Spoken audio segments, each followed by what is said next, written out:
हाँ बेटा, सही वो नेगेटिव टर्मिनल मतलब ये नेगेटिव फीडबैक एक बार फिर से प्लीज बता दीजिए। ओके।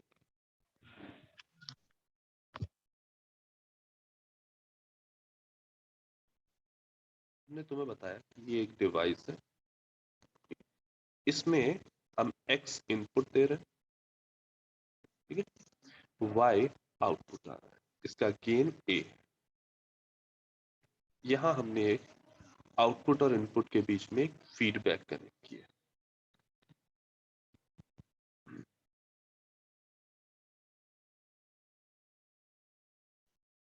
अभी बताते हैं कि ये जो हमने बनाया ये क्या है। ठीक, अब देखो हो क्या रहा होगा, इधर से इनपुट गया, उस इनपुट का एम्प्लीफिकेशन हुआ, आउटपुट आया, वो आउटपुट इधर से घूम के इस डिवाइस से होते हुए इधर आएगा। ठीक, यहां हमने जो ये चीज लगाई है इसको कहते हैं समर। इसका काम क्या है, जो यहाँ पे इनपुट आ रहा है और जो इधर से इनपुट आ रहा है, इन दोनों को ऐड कर दो। यानी यहाँ पे अगर लेट्स से z आ रहा है तो आउटपुट ये क्या देगा, x प्लस z। ये क्या देगा, x प्लस z। ठीक है ना। अब यहां जो ये फीडबैक लगा है, इसका गेन या तो पॉजिटिव हो सकता है या नेगेटिव हो सकता है। तो कोई पॉजिटिव वैल्यू हो सकती है या नेगेटिव वैल्यू हो सकती है, जीरो नहीं हो सकती। क्यों, जीरो कर देंगे तो कुछ भी यहाँ पे z की जगह पे पहुंचेगा ही नहीं। ठीक, अब मान लो यहाँ पे इनपुट में आया a इंटू एक्स, और इस फीडबैक का जो गेन है वो प्लस f है, तो आउटपुट क्या आएगा, f a x, पॉजिटिव। और ये f a x जाके x से, इस x से इनपुट से ऐड हो जाएगा, और आउटपुट यहाँ पे क्या, x प्लस जेड की जगह पे क्या मिलेगा, x plus F A x. तो हमने कहा जब ये फीडबैक से आने वाला ये पार्ट इनपुट से ऐड हो रहा है तो आप बोलोगे कि पॉजिटिव फीडबैक दिया गया। तब आप बोलोगे कि पॉजिटिव फीडबैक दिया गया। नाउ लेट्स से अगर यहां पे ये जो फीडबैक है वो नेगेटिव होता है, यानी माइनस एफ होता, तब इधर हमें क्या मिलता, माइनस एफ ए एक्स, यानी z इज इक्वल टू क्या होता, माइनस एफ ए एक्स। और ये आउटपुट क्या बनता, x minus F A x. ठीक, तो हमने कहा कि जब इनपुट से सब्सट्रैक्ट हो रहा है ये फीडबैक वाला आइटम, ठीक, फीडबैक से जो भी इनपुट आ रहा है वो अगर हमारे ओरिजिनल इनपुट से सब्सट्रैक्ट हो रहा है तो ऐसे केस में इसको हम कहेंगे नेगेटिव फीडबैक। ठीक, फिर हमने बताया कि जब ऑप-एम्प में हमें नेगेटिव फीडबैक देना होगा तो उसके लिए हमें ज्यादा कुछ सोचे बिना सिंपली ये करना है, उसके नेगेटिव यानी इन्वर्टिंग टर्मिनल से, जो इन्वर्टिंग टर्मिनल है उसको आउटपुट से कनेक्ट कर देना। यानी आउटपुट पे जो फीडबैक लगाना है वो कैसे लगाना है, इन्वर्टिंग टर्मिनल के थ्रू। तो तुम्हारी वो कंडीशन फुलफिल हो जाएगी कि अपने आप आउट इधर फीडबैक से आने वाला जो इनपुट होगा वो इस इनपुट से सब्सट्रैक्ट हो जाए और ये नेगेटिव फीडबैक की तरह काम करेगा। ठीक है, yes sir, thank you sir.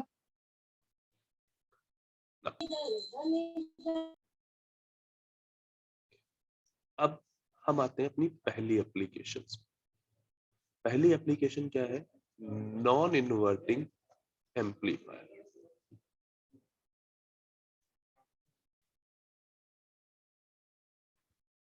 ठीक, तो ये नॉन इन्वर्टिंग कैसा है, क्लोज लूप नॉन इन्वर्टिंग। ठीक, अभी तक हम लोगों ने नॉन इन्वर्टिंग ओपन लूप में देखा था, अब ये क्लोज लूप नॉन इन्वर्टिंग। तो ये बना कैसे होगा ये देखते हैं। ओप-एम्प था, ये उसका आउटपुट है, ये उसके दो इनपुट है। नाम देखो क्या है, नॉन इन्वर्टिंग है ना, तो पहला तो इसके नाम से ये समझना है कि नॉन इन्वर्टिंग एम्पलीफायर है, मतलब जो इनपुट दिया जा रहा होगा वो नॉन इन्वर्टिंग टर्मिनल पे दिया जा रहा होगा, ये प्लस है। जो इनपुट दिया जा रहा होगा लेट्स से वी आई, वो कहां से दिया जा रहा होगा, नॉन इन्वर्टिंग टर्मिनल से। इस बात को ध्यान रखना, नॉन इन्वर्टिंग एम्पलीफायर, तो इनपुट कहां से दिया जाएगा, नॉन इन्वर्टिंग टर्मिनल से। ठीक, इन्वर्टिंग टर्मिनल को कनेक्ट करेंगे हम एक रेजिस्टेंस के थ्रू आउटपुट से, और इधर एक और रजिस्टर यहां पे लगाएंगे और इस इन्वर्टिंग टर्मिनल को इधर ग्राउंड कर देंगे। इसको हमने नाम दिया आर, और ये है आर एफ, या एफ डिनोट कर रहा है फीडबैक, ये आउटपुट। ठीक, चाहो तो यहां पे ऐसे बैटरी भी शो कर सकते हो। ये तुम्हारा बेसिक स्ट्रक्चर है नॉन इन्वर्टिंग एम्पलीफायर। ठीक, कैसे पता लगा हमें कि ये नॉन इन्वर्टिंग एम्पलीफायर है, क्योंकि हमने जो इनपुट प्रोवाइड किया वो कहां पे दिया है, इस नॉन इन्वर्टिंग टर्मिनल, और इन्वर्टिंग टर्मिनल ग्राउंड है। हमेशा याद रखना, जब कोई पर्टिकुलर इन्वर्टिंग या नॉन इन्वर्टिंग एम्पलीफायर की बात होगी तो एक पे इनपुट दिया गया होगा, दूसरा ग्राउंड होगा। ठीक, अब देखो हमें इसमें इस टाइप के क्वेश्चंस को करना कैसे।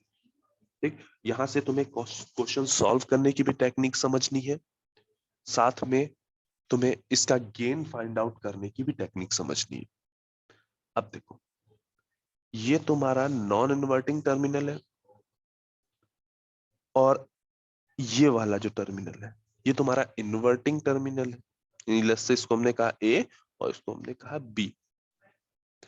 अगर ये ऑप एम्प आइडियल होता, ऑप एम्प आइडियल होता और इसका गेन इन्फिनिटी होता, ठीक, वैसे अगर हमने आइडियल कह दिया तो उसमें ये बात अपने आप ही इनबिल्ट हो गई कि हाँ गेन इन्फिनिटी होगा। ठीक, तो इस केस में वर्चुअल शॉर्ट की कंडीशन अप्लाई हो सकती है।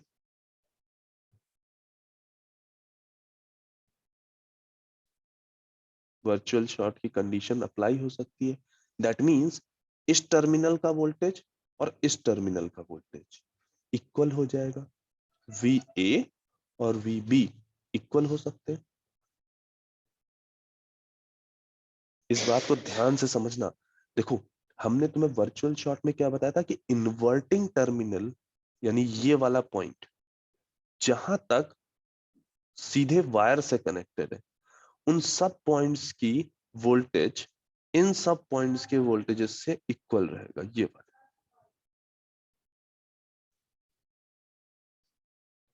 बात समझ में आई? Yes sir.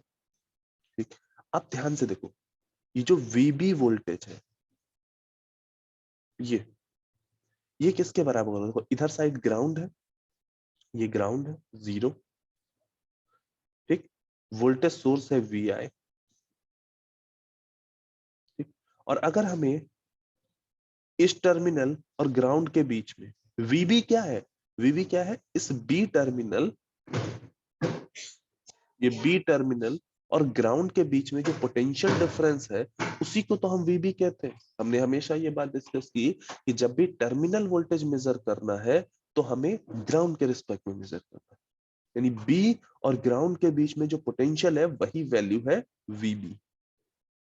तो यहां से हमें क्या दिख रहा है, वीबी इज इक्वल टू कितना है, वी आई के बराबर है। यानी V B is equal to V I है, मतलब V A is equal to V B is equal to V I है।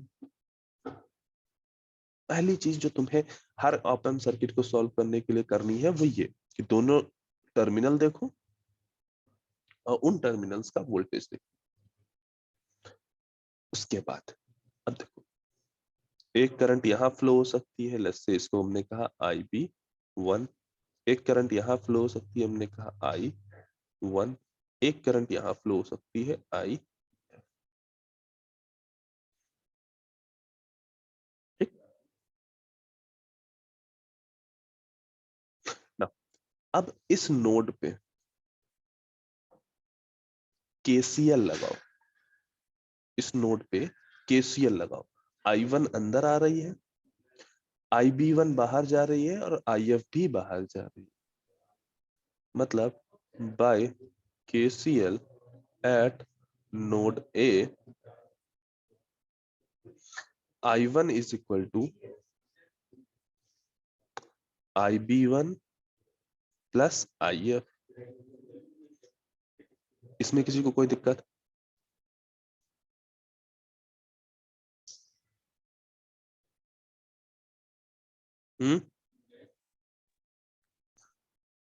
No, sir. ना।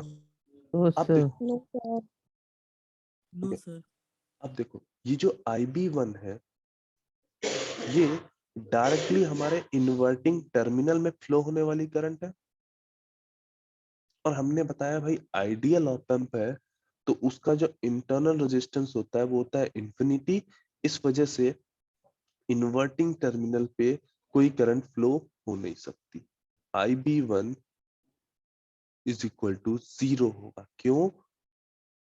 ऑप एम्प जो है वो आइडियल है। आइडियल ऑप एम्प में इनपुट करंट 0 होती है। आइडियल ऑप एम्प में इनपुट करंट 0 होती है। पहला वर्चुअल शॉर्ट का कॉन्सेप्ट याद रखना है, दूसरा केसीएल याद रखना है, तीसरा कि इनपुट टर्मिनल पे करंट 0 होती है ना। यहां से क्या हमें मिला कि I1 इज इक्वल टू क्या है, IF।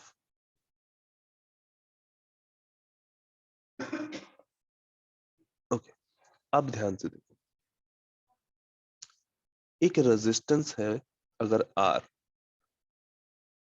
ठीक, A टर्मिनल पे वोल्टेज है इसमें VA, या X टर्मिनल पे इसमें वोल्टेज है VX, और दूसरे टर्मिनल पे इसमें वोल्टेज है VY, और इसमें एक करंट फ्लो हो रही है I, ठीक। उसके एक टर्मिनल पे वोल्टेज है VX, दूसरे टर्मिनल पे वोल्टेज है VY।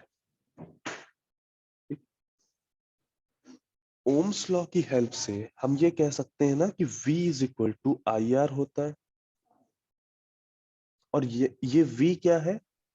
इस रेजिस्टेंस के दोनों टर्मिनल के वोल्टेज का डिफरेंस। पॉजिटिव से नेगेटिव की तरफ जा रही है, ये प्लस और ये माइनस, तो इन दोनों टर्मिनल के वोल्टेज का डिफरेंस ही होगा ना ये V। यानी VX minus VY is equal to IR,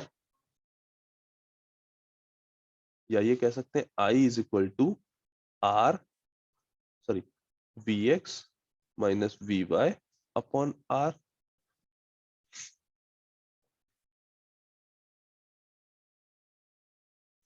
VX minus VY upon R। इस कॉन्सेप्ट से,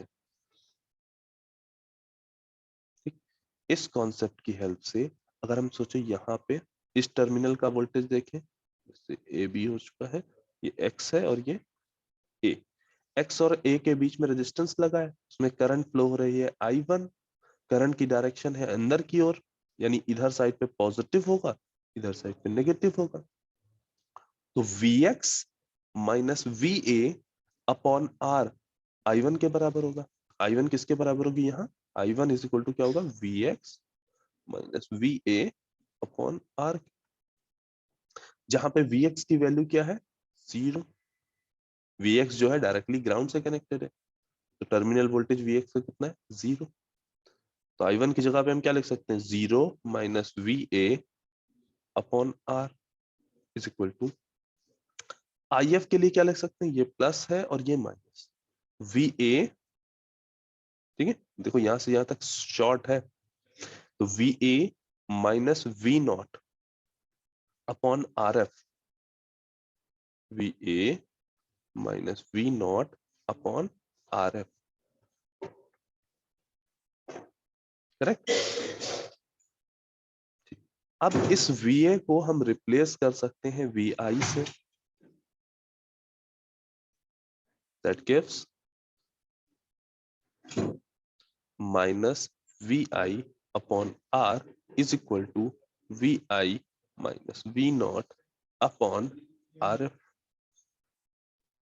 ठीक, ये एक रिलेशन हमें मिला। अब इसको हम थोड़ा सा अरेंज करेंगे ताकि हमें output in terms of input मिल जाए। ठीक, उसके लिए हम क्या कर सकते हैं, इसको क्या कर सकते हैं, वी आई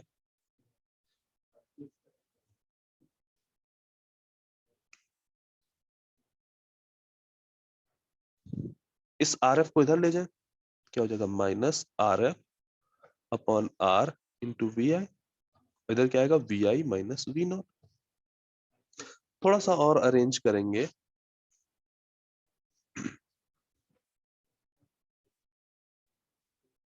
तो क्या आएगा, V naught is equal to R F upon R I, sorry R into V I plus V I. हमने इसको इधर भेजा है minus R F upon V I को, और वी नॉट को इस साइड पे भेजा है। यानी ये क्या आया, 1 plus R F upon R into V I which is equal to V naught. ये आउटपुट इक्वेशन है for non inverting amplifier. Non inverting amplifier के केस में ये आउटपुट इक्वेशन आ गई। अब अगर हम गेन की बात करें, यहाँ पे गेन इज इक्वल टू क्या होगा, output upon input. Gain is equal to क्या होगा, आउटपुट अपॉन इनपुट। और यहां से अगर इस इक्वेशन से देखें, इसको हमने इक्वेशन 1 दिया, तो फ्रॉम इक्वेशन 1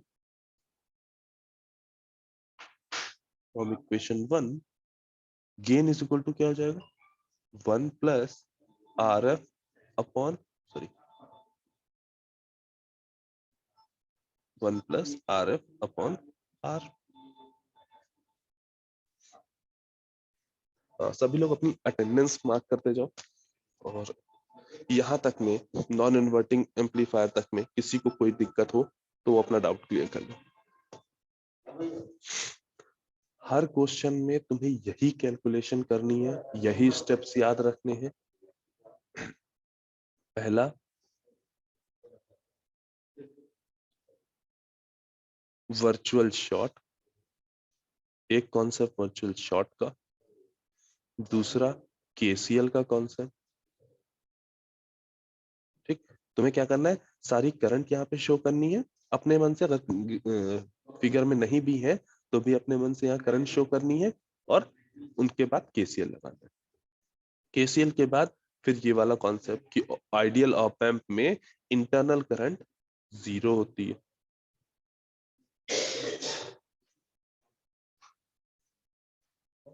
ठीक, इंटरनल करंट को 0 करना है। फिर ये फर्स्ट था कॉन्सेप्ट, ये सेकंड कॉन्सेप्ट था, ये थर्ड था पॉइंट याद रखना है जो, और ये फोर्थ पॉइंट कि कैसे रजिस्टर के टर्मिनल के हिसाब से वोल्टेज को देख के हमें करंट की वैल्यू रखनी है, कैसे ओम्स लॉ लगाना है। ठीक, ओम्स लॉ लगाने के बाद फिर हमें क्या करना है, इस इक्वेशन को थोड़ा सा अरेंज करके output in terms of input लिखना है और गेन फाइंड आउट करना। ठीक है, तो जिन लोगों की अटेंडेंस मार्क हो गई हो और अगर कोई डाउट नहीं है तो वो नेक्स्ट क्लास के लिए प्रोसीड कर सकते हैं।